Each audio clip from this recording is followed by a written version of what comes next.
कलायत हल्के में तो कोई बड़ा किसी प्रकार का कोई प्रोजेक्ट आया भी नहीं। एक मेडिकल कॉलेज बनना था, योदा गांव में चिन्हित किया गया, उसे भी कैथल का विधायक लीला राम जी ले गए और हमारी मंत्री तो आंखें फाड़ फाड़ के देखती रही। लोगों के मन में एक सवाल है, चर्चाएं रहती हैं कि माजरा किस पार्टी में जाएंगे।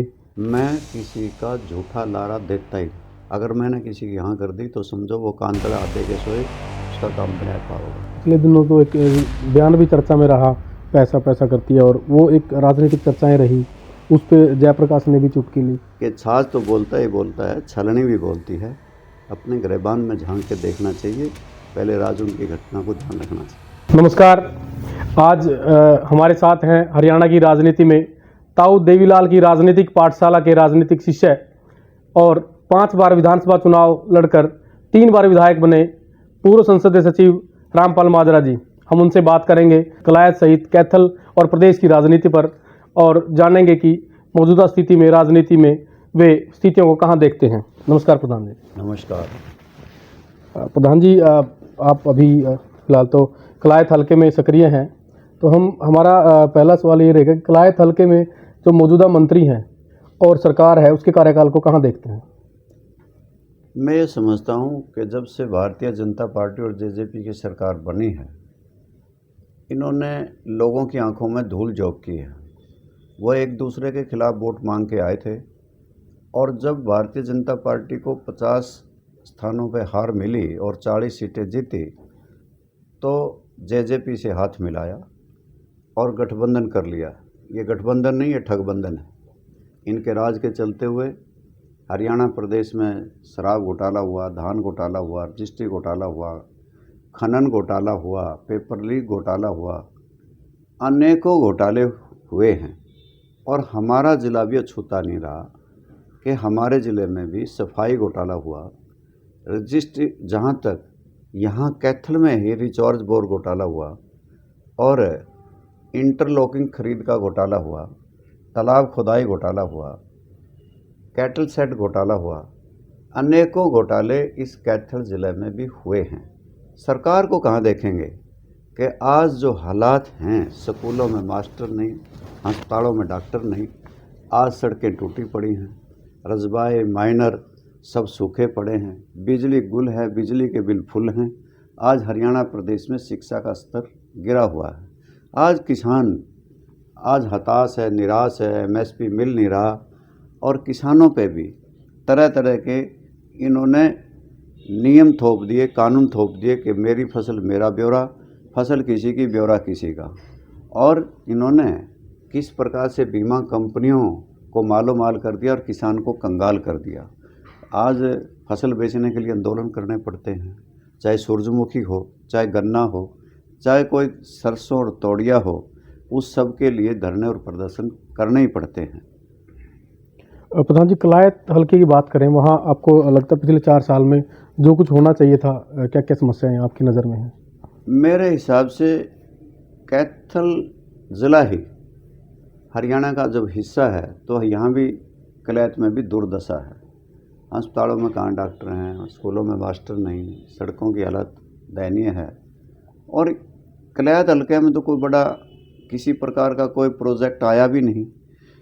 एक मेडिकल कॉलेज बनना था, योदा गांव में चिन्हित किया गया, उसे भी कैथल का विधायक लीला राम जी ले गए, और हमारी मंत्री तो आंखें फाड़ फाड़ के देखती रही। ले दे के एक कॉलेज 4 वर्ष पहले गवर्नमेंट गर्ल कॉलेज डिक्लेयर हुआ था। मुख्यमंत्री ने कहा कि मैं राखी बांधने आई है, मैं कॉलेज देता हूँ। आज तक तो उस कॉलेज की 1 ईंट भी नहीं लगी।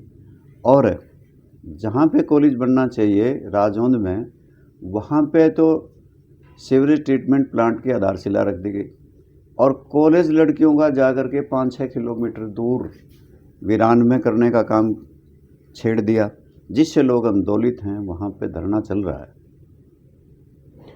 राजौंद कलायत हल्के में तो सड़कें मुद्दा रही हैं। तितरम मोड़ से लेकर के देवबंद तक की सड़क हो, या राजौंद क्षेत्र के आसपास की गाँव की सड़क, काफ़ी हालत खस्ता है। राज्य मंत्री होते हुए भी इस हालत के लिए आप क्या समझते हैं, कौन जिम्मेवार है। आज ये क्षेत्र पिछड़ रहा है। क्योंकि ना सड़कें हैं, ना स्कूल हैं, ना अस्पताल हैं, ना कहीं पे किसी प्रकार की और डेवलपमेंट है। विकास चाहे गलियों का हो, नालियों का हो, किसी प्रकार से पीने का पानी का हो, इस ओर कोई ध्यान नहीं। कमीशन खोरी में और रिश्वतखोरी में ध्यान ज़्यादा है। और विशेष तौर से मैं ये कहना चाहता हूँ, ये कलायत हल्का जहाँ अग्रणी हल्का है, यहाँ के लोग बहुत संघर्षशील हैं, बहादुर हैं, हर लड़ाई में साना बसाना होकर आगे रहते हैं, हर आंदोलन में आगे रहते हैं। आज वो विकास में पिछड़े हुए हैं। उसका मुख्य कारण आप ही जानते हैं कि जो भाजपा में मंत्री हैं वही हैं, और कौन है। प्रधान जी, एक पिछले दिनों तो एक बयान भी चर्चा में रहा, पैसा पैसा करती है, और वो एक राजनीतिक चर्चाएं रही, उस पर जयप्रकाश ने भी चुटकी ली। क्या देखते हैं, क्या? मैं समझता हूँ उन्होंने ये कहा कि कौन क्या था और क्या हो गया। जी। उन्हें इस बात को खुद ही संज्ञान लेना चाहिए कि इसकी जांच करानी चाहिए। अगर कोई आदमी अपने सोर्सेज से ज़्यादा आमदनी अर्जित करी है, क्या था वो कुछ हो गया, तो उसके लिए उसके पास CBI है, ED है, जांच करवाएं कौन क्या था, कौन क्या हो गया। फिर उन्होंने कहा कि महिलाओं का अपमान करते हैं। आपको राजौंद जाना चाहिए और वहाँ से पता करना चाहिए कि किस प्रकार से उनके भाई की चर्चाएं हैं, हर दुकान पे, मकान पे, हर चौक पे, चौराहे पे राजौंद में कहने के लिए मिलेंगी। और अपराध में जो महिलाओं के खिलाफ अपराध है, उसमें हरियाणा नंबर 1 का सूबा बन गया है। और तो और महिलाओं की इज्जत करने में देश के यशस्वी का क्या हाल है, उन्होंने क्या किया था, सब जानते हैं। परंतु उन्हें इस बात में कि छाछ तो बोलता ही बोलता है, छलनी भी बोलती है, अपने गिरबान में झांक के देखना चाहिए। पहले राजौंद की घटना को ध्यान रखना चाहिए। प्रधान जी, एक ये मंत्री के अलावा जयप्रकाश भी कांग्रेस नेता हैं और कलायत में सक्रिय रहते हैं, उनको लेकर के कितनी गंभीरता से आप देखते हैं? उनका है वहाँ पे कुछ? वो लंबे समय तक देश की पार्लियामेंट में रहे हैं और हरियाणा विधानसभा में भी उन्होंने नुमाइंदगी करी है। उनका अपना गांव भी है, उनका अपना क्षेत्र भी है। मैं ये नहीं कह सकता किसी को कि भाई नहीं, उनका कोई वजूद नहीं, उनके कुछ भी नहीं है, उनको फॉलोअर्स नहीं है, उनके साथी नहीं है, सब है। क्यों नहीं है? उनका भी अपना अस्तित्व है और वो लगे हुए हैं। अब प्रधान जी, लोगों के मन में एक सवाल है, चर्चाएं रहती हैं कि माजरा किस पार्टी में जाएंगे और नहीं जाएंगे तो कहाँ, किस हलायत है उसमें हल्के से चुनाव लड़ेंगे। चर्चा रहती है कि माजरा निर्दलीय कलायत हल्का से अब की बार जो अपनी किस्मत आजमा सकते हैं। इसके बारे में थोड़ा सा मैंने गांव-गांव में जाकर के भारतीय जनता पार्टी और JJP गठबंधन सरकार का पर्दाफाश करने का काम किया है। मैं गांव की चौपाड़ों में गया हूं और उसके बाद मैंने मित्र मिलन समारोह ब्लॉक सत्र पे किए हैं, और मैंने वहां भी सभी साथियों से यही कहा था कि सर्वप्रथम आपका टिकट चाहता हूं। टिकट तो कई बार मिल जाते हैं, राष्ट्रीय पार्टियों के मिल जाते हैं, अगर तुमने दिल से नहीं दिया तो बात नहीं बनेगी। तो लोगों ने हाथ उठा करके ये कहा कि हमारे टिकट से लड़ना। अभी मेरा विचार यही है कि मैं परिस्थितियों को मद्देनज़र रखते हुए कि आज़ाद के तौर से चुनाव लड़ूं, और जो कोई परिस्थितियां बनेंगी, जो चुनाव आएंगे, जो हालात बदलेंगे, कोई गठबंधन बनेंगे, कोई मोर्चे बनेंगे, तो उस टाइम देखा जाएगा कि क्या परिस्थितियां हैं, उनको मद्देनज़र रख के तभी चुनाव लड़ेंगे। भले ही कोई आए, चाहे ओम प्रकाश चौटाला सामने आते हैं या चौधरी अभय सिंह चौटाला आते हैं, तो चुनाव लड़ने का नहीं, फिर कहीं और से भी लड़ सकता हूं मैं चुनाव, अन्यथा तो मैं कलायत विधानसभा क्षेत्र से चुनाव लड़ूंगा। एक प्रधान जी, मौजूदा राजनीतिक दौर में आप कैसे देखते हैं कि जैसे आप चौधरी देवीलाल की राजनीतिक पाठशाला के शिष्य हैं और वहीं से आप निकल के MLA बने, पूर्व मुख्य संसदीय सचिव रहे, आज की राजनीति को उस दौर से तुलना करें तो कहाँ देखते हैं? अब तो लोग चुनाव को मद्देनज़र रख के ही कुछ दिन पहले ही आते हैं लोगों के बीच में, अन्यथा तो गुल और रहते हैं, कोई गुम रहता है और फिर आकर के जो ही चुनाव आता है तो समाज सेवी बन जाते हैं। आजकल पैसे वालों का भी बोलबाला है। हर विधानसभा में कम से कम 8 से 10 एमएलए पैसे के बल पे जीत के आते हैं।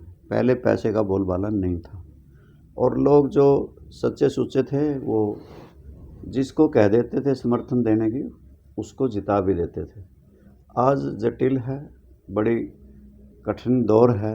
राजनीतिक पार्टियां भी हैं, राजनीतिक दल हैं, राष्ट्रीय पार्टियां भी हैं और राज्य की पार्टियां भी हैं, क्षेत्रीय दल भी हैं, क्षेत्रीय नेताओं भी हैं और समय पर टिकटों के आवंटन को भी देखना है कि राष्ट्रीय दल कैसे टिकट बांटते हैं। वो भी हमेशा टिकटों के बंटवारे में गलती कर ही देते हैं, हो ही जाती है और फिर चुनाव लड़ा जाता है।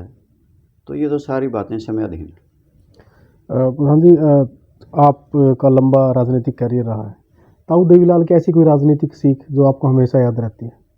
चौधरी देवीलाल हमेशा कहते थे कि हमें अगर सरकार मिलती है तो लोगों की सेवा करनी चाहिए और विपक्ष में बैठते हो तो लोगों की आवाज़ बुलंद करनी चाहिए। वो लगे रहते थे, कोई ना कोई आंदोलन करते रहते थे। वो किसी न किसी मुद्दे को लेकर के हमेशा आंदोलित रहे और चाहे वो विपक्ष में भी रहे तो कोई ना कोई धरना, प्रदर्शन, जुलूस वो करते रहते थे। उनकी यही सीख है कि आप लगे रहो, जनसेवा के साथ जुड़े रहो, जनता के साथ और उनके मुद्दों को उठाते रहो। अगर आप विपक्ष में हैं, अगर आप सत्ता पक्ष में हैं तो लोगों की निस्वार्थ सेवा करो।